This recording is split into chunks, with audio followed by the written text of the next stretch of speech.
This is the Bishop of Motivation. Panagali said, when you are inspired by some great purpose, some extraordinary project, all your thoughts break their bonds. Your mind transcends limitations. Your consciousness expands in every direction, and you find yourself in a new, great, and wonderful world. Dormant forces, faculties, and talents become alive, and you discover yourself to be a greater person by far than you've ever dreamed yourself to be. This is the Bishop of Motivation.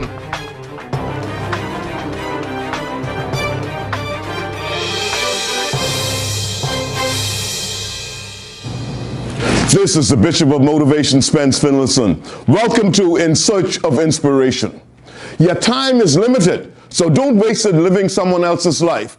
Don't be trapped by dogma, which is living with the results of other people's thinking. Don't let the noise of others' opinions drown out your own inner voice. And most importantly, have the courage to follow your heart and intuition. They somehow already know what you truly want to become. Everything else is secondary. That quote was from the legendary Steve Jobs, and it's one of my favorites. So as we search for inspiration, we take an up-close and personal look at the life of Steve Jobs. He did not become successful overnight. There's no such thing as an overnight success.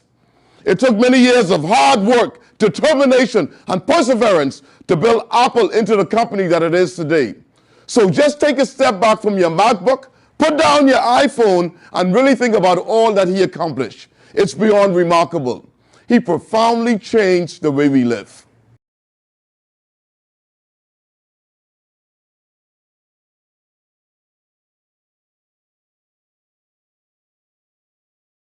Steve Jobs was born on February 24th in 1955 and best known as the co-founder, chairman, and CEO of Apple Inc., also the CEO and largest shareholder of Pixar Animation Studios, and a member of the Walt Disney Company's board of directors. He's widely recognized as a pioneer of the microcomputer revolution of the 1970s, along with Apple co-founder Steve Wozniak. Steve was adopted at birth in San Francisco and raised in San Francisco Bay Area during the 1960s. Jobs co-founded Apple in 1976 to sell Wozniak's Apple I personal computer. This duo gained considerable wealth and fame a year later for the Apple II, one of the first highly successful mass-produced personal computers. In 1979, after a tour of Xerox PARC, Jobs saw the commercial potential of Xerox Alto, which was mouse-driven and had a graphical user interface known as GUI. This led to the development of the failed Apple Lisa in 1983, followed by the successful Macintosh in 1984. In addition to being the first mass-produced computer with GUI, the Macintosh instigated the sudden rise of desktop publishing industry in 1985 with the addition of the Apple Laser Writer, the first laser printer to feature vector graphics.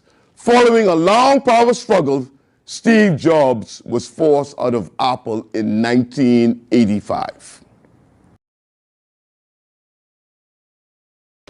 In 1997, Apple purchased Steve Jobs next, allowing him to become the former CEO once again. He would return the company, which was on the verge of bankruptcy, back to profitability.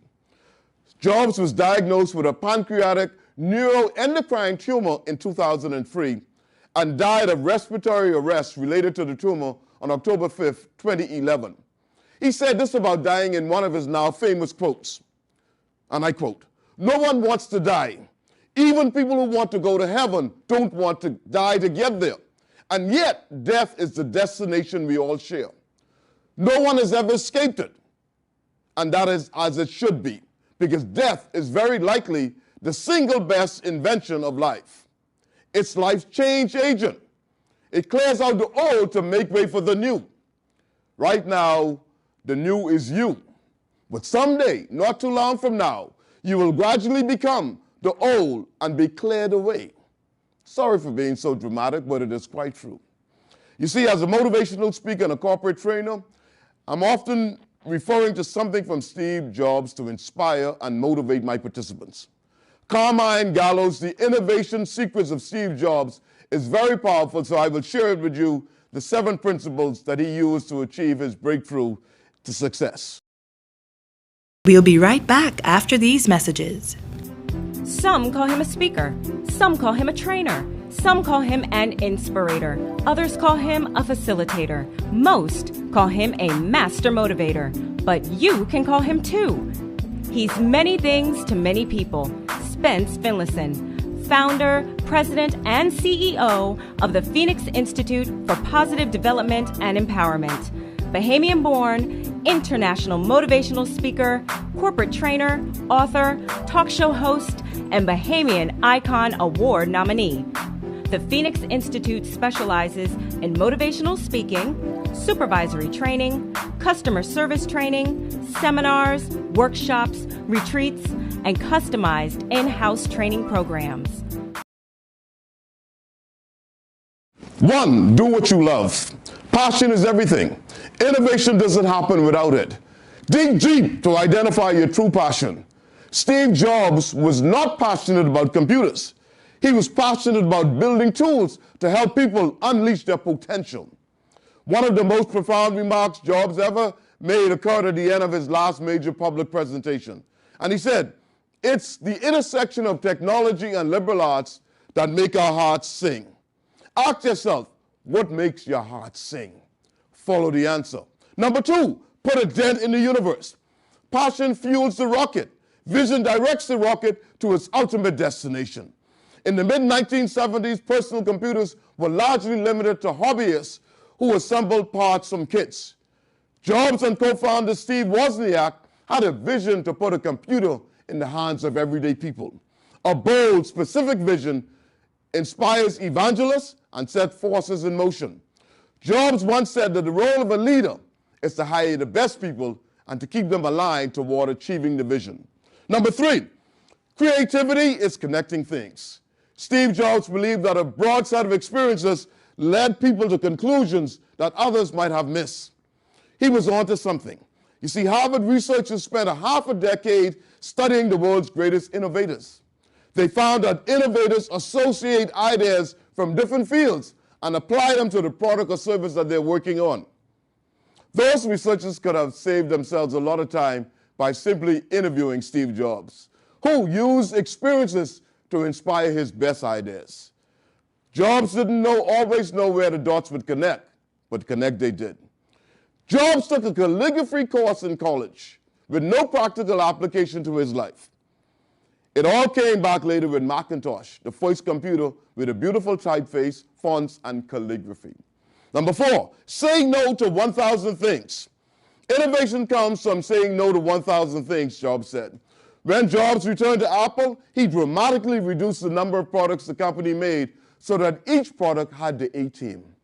When Jobs introduced the iPhone in 2007, he pointed out that while other smartphone makers were adding features and buttons, the iPhone would remove them, making it simpler, cleaner, and user-friendly.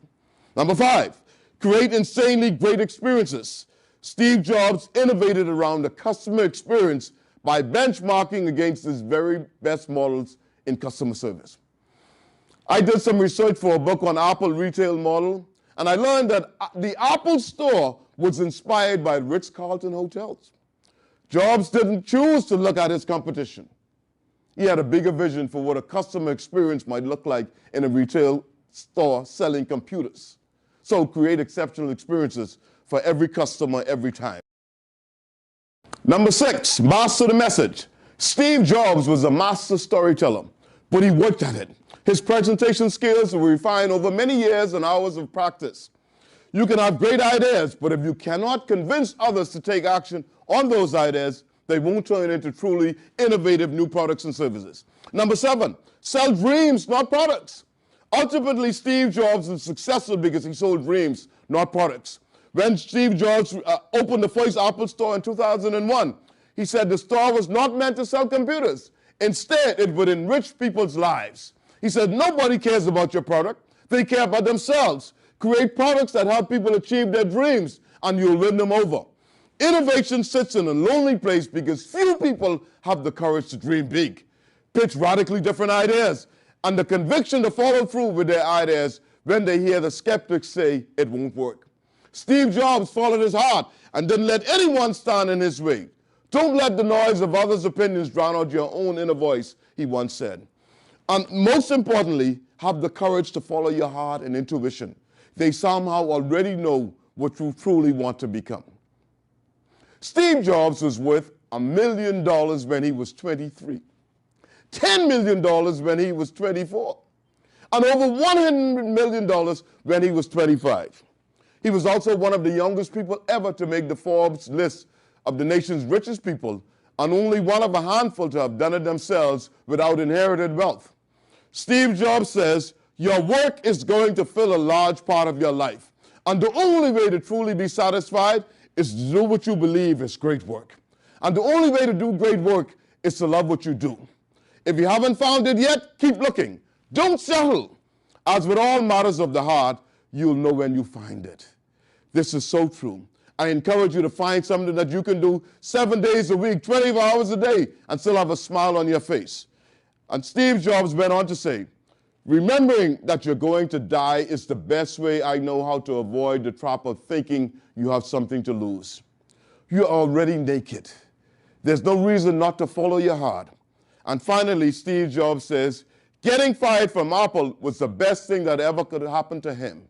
The heaviness of being successful was replaced by the lightness of being a beginning again. It freed me to enter one of the most creative periods of my life. Steve Jobs, In Search of Inspiration. God bless you as you live your best life now.